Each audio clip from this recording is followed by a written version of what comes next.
Bonjour à tous et bienvenue dans une nouvelle vidéo. Aujourd'hui, on va voir comment on résout des équations qui ont un degré supérieur à 3. Et de manière plus précise, on va regarder deux méthodes. La méthode de changement de variable, vous verrez elle est un petit peu particulière, elle est valable que pour certains cas, et comment résoudre des équations de degré plus haut que 3 de manière générale.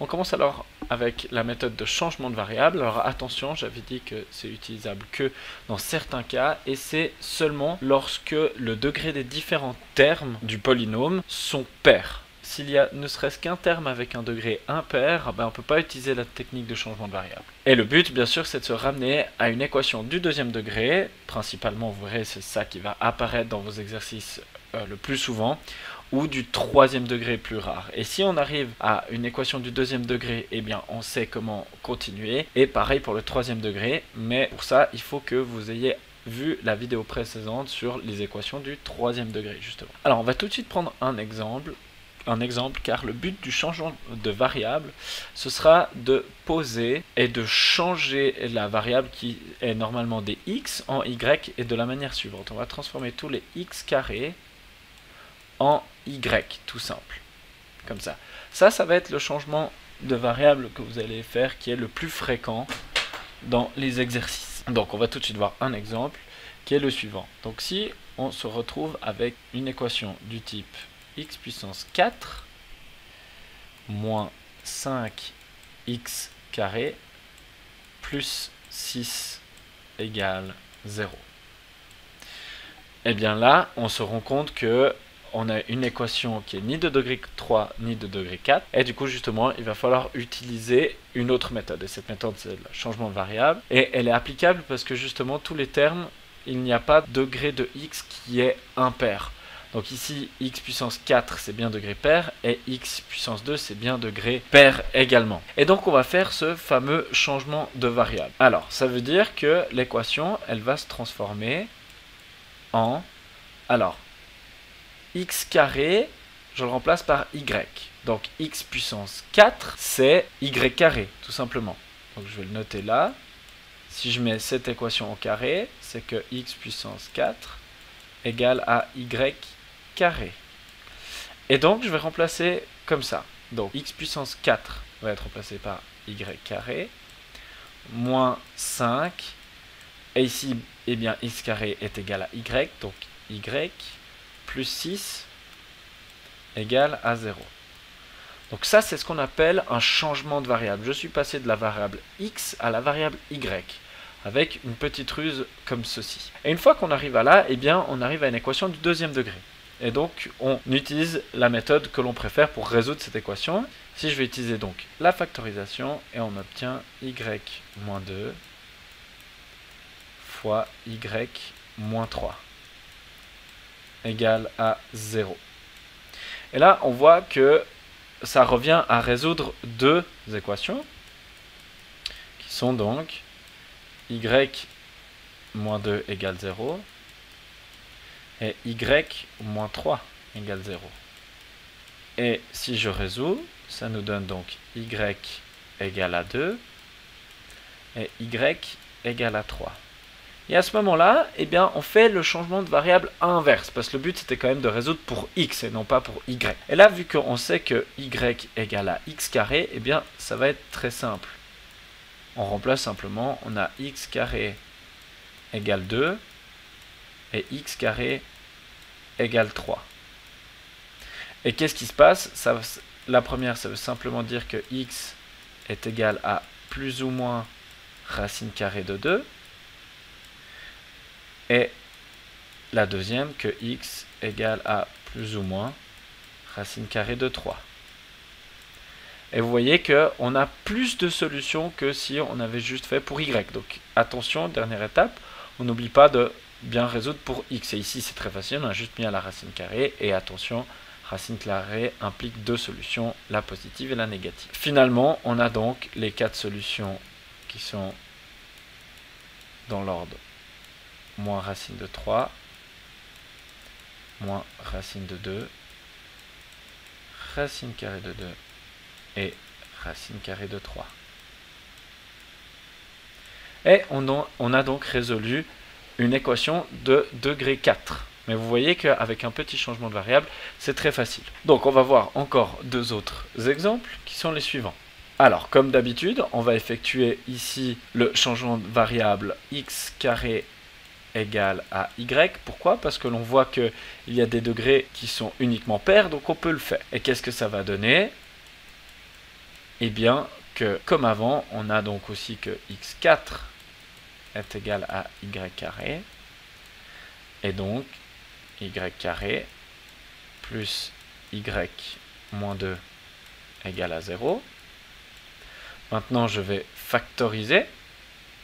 Quand je factorise, j'obtiens y plus 2 fois y moins 1 égale à 0. Et ça veut donc dire que je résous y plus 2 égale 0 et y moins 1 égale 0.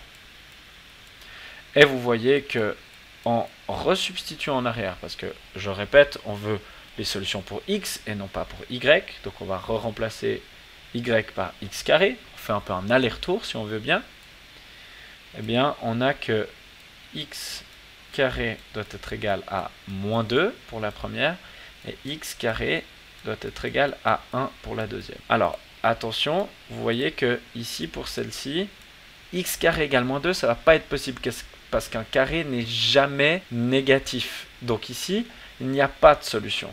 Donc ici, ça c'est impossible.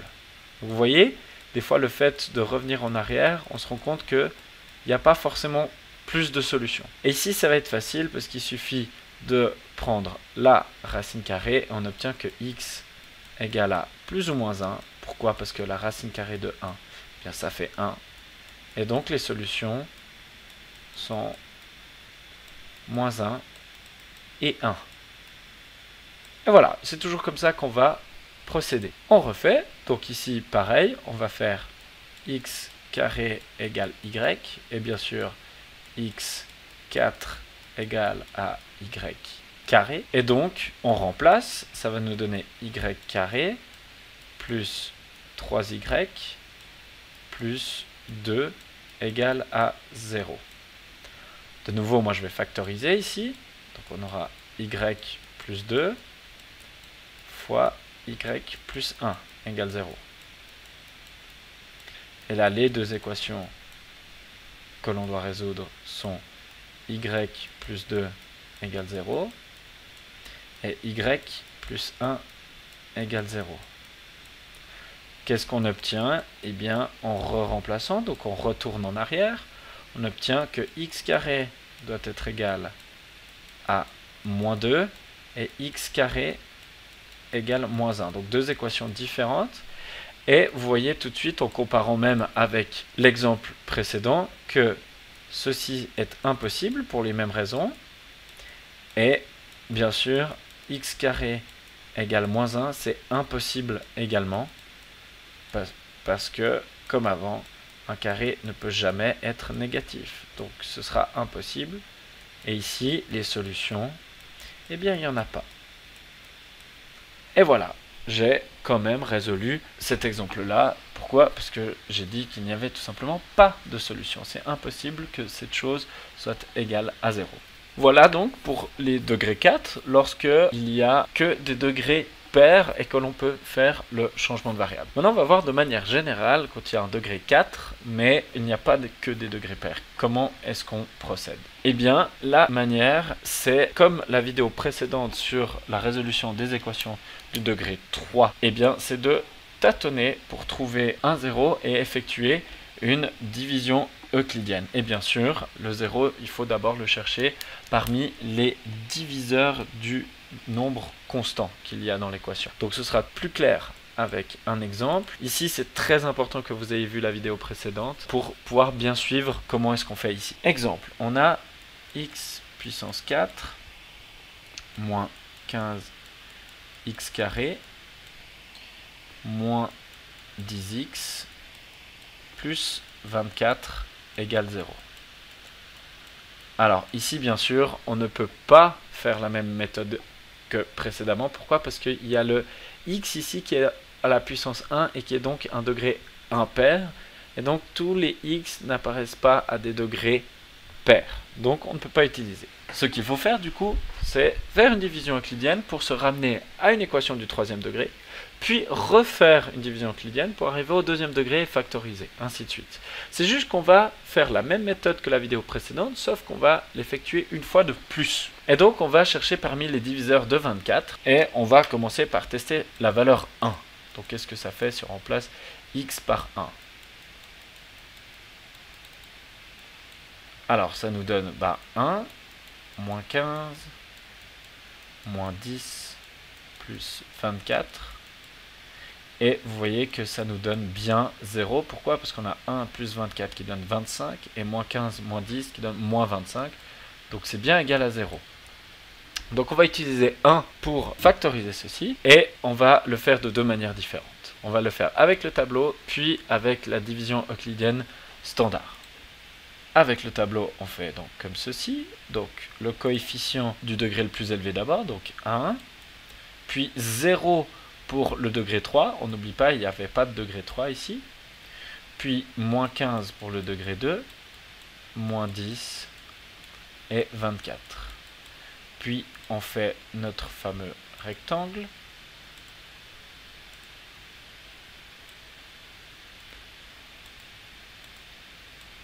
On pose ensuite les valeurs par défaut, qui sont ici le 0, pour être sûr qu'on ait fait correctement notre travail. Et ici le 0 pour commencer. Et bien sûr, la valeur 1, ici, parce que x égale 1. Ensuite, on effectue la technique du tableau comme dans la vidéo précédente. Donc on va faire 1 plus 0 nous donne 1. Et ensuite, 1 fois 1 nous donne 1. 0 plus 1 nous donne 1. 1 fois 1 nous donne 1, bien sûr. Moins 15 plus 1 nous donne moins 14. 1 fois moins 14 nous donne moins 14. Moins 10 moins 14 nous donne moins 24. Et 1 fois moins 24 nous donne bien moins 24. Et 24 plus moins 24 nous donne bien 0. Donc on a fait juste. Et donc, on sait que l'on peut réécrire l'équation de base comme étant donc x moins 1. Pourquoi? Parce que le x égale 1 était un 0. Donc la factorisation va se faire par x moins 1. Et ensuite, on a ici donc les degrés de 4 moins 1 à chaque fois. Donc ici, c'est le degré 3, le coefficient du degré 3. Ici, donc x au cube. Plus x au carré. Moins 14x. Et moins 24, bien sûr, égale à 0. Voilà, c'est ce que ça nous dit, cette fameuse division euclidienne, ici, via le tableau. Alors maintenant, vous voyez qu'il nous reste à factoriser la partie ici, qui est de degré 3. Et ça, avec la vidéo précédente, on sait faire également. Et on va simplement continuer. Donc refaire juste la factorisation de ici. Donc pour ça, il faut de nouveau trouver un 0. Alors, on va de nouveau chercher par les diviseurs de 24, mais cette fois-ci, on va essayer avec x égale 2, par exemple. Alors, x égale 2, ça va donner donc 8, plus 4, moins 28, moins 24, et vous voyez que ça, eh bien, ça ne fait absolument pas 0. On va essayer avec moins 2. Comme j'ai dit, toujours essayer les valeurs opposées. On aurait pu essayer avec moins 1, mais vous aurez vite remarqué que moins 1, ça ne fait pas 0 non plus. Donc x, on va essayer moins 2 cette fois. Donc là, il y aura moins 8, plus 4, plus 28, moins 24. Et là, on voit que ça fait bien 0. Pourquoi? Parce qu'on a moins 8 plus 28 qui nous donne plus 20, et 4 moins 24 qui nous donne moins 20, et donc ça fait bien 0. Donc on va refaire un tableau avec donc cette fois-ci les coefficients de cette partie ici. Donc on a pour les x cubes on a 1, x carré on a 1, pour les x on a moins 14, et la constante moins 24. Petite remarque, si vous voulez ne pas réécrire les facteurs ici, vous pouvez reprendre ceux qui sont écrits là tout simplement, et refaire un tableau dessous.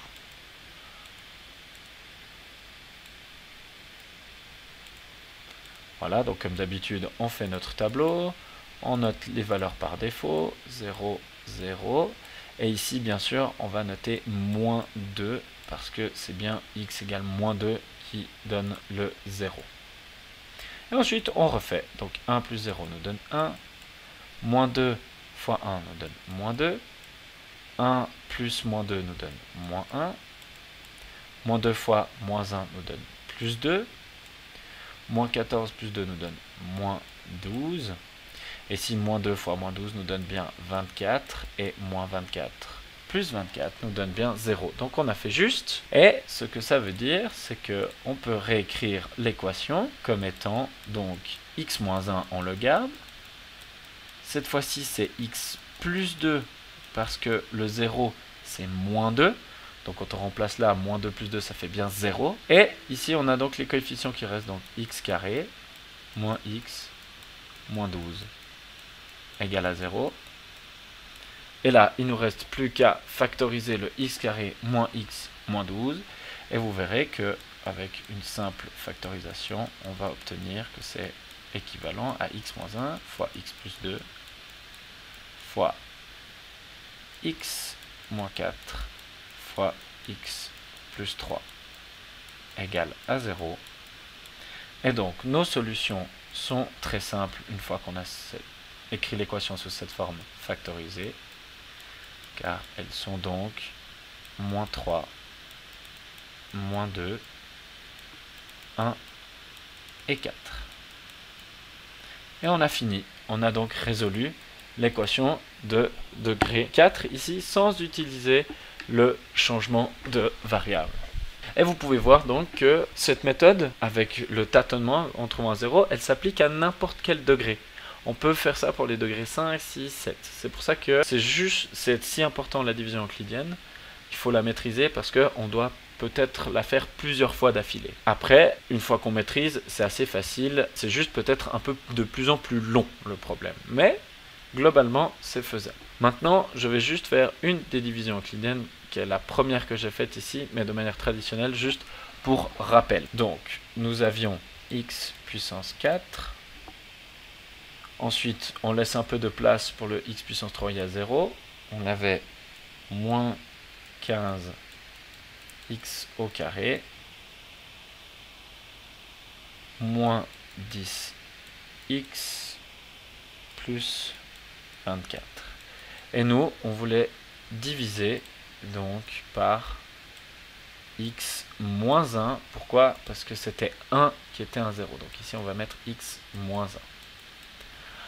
Alors, comment est-ce qu'on fait? Eh bien, on prend le plus haut degré et on va le diviser par le x ici. Donc, x4 divisé par x nous fait x cube. Une fois qu'on a fait ça, on va faire l'inverse. Donc, on va multiplier x par x. On va l'écrire dans la bonne colonne. Donc, x4.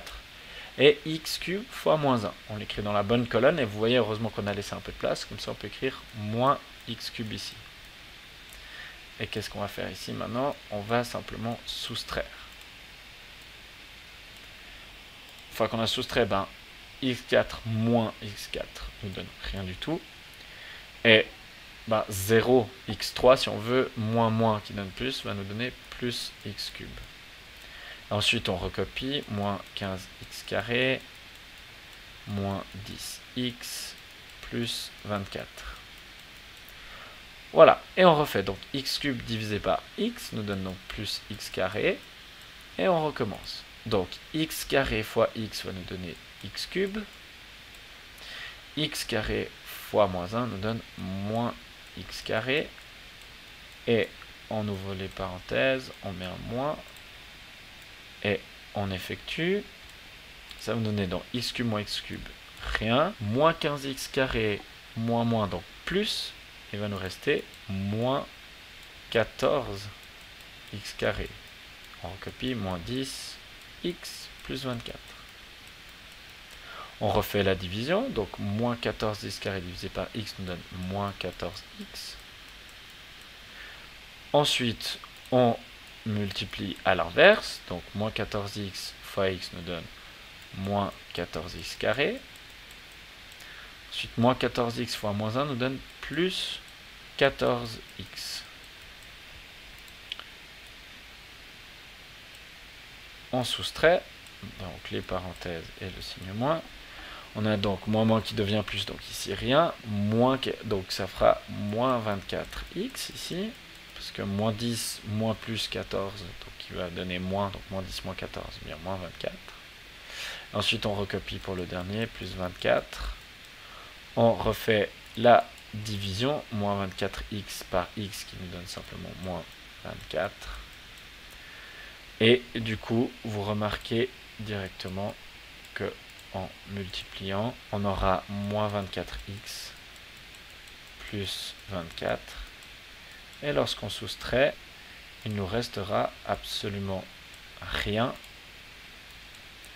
Et c'est normal parce que sinon ça veut dire qu'on a fait une faute. Et qu'est-ce que ça veut dire? Ça veut dire qu'on a pu faire notre première factorisation. Et donc ça veut dire que on a pu réécrire x puissance 4 moins 15 x carré moins 10x plus 24 comme étant simplement x moins 1 fois x cube plus x carré moins 14x moins 24.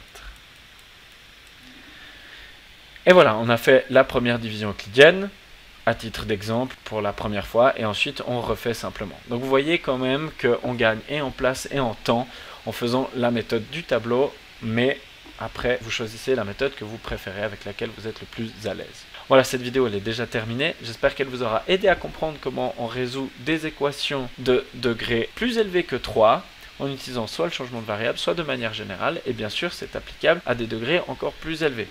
Il faut simplement faire une succession de divisions euclidiennes. Merci de m'avoir écouté et je vous dis à très bientôt pour une prochaine vidéo.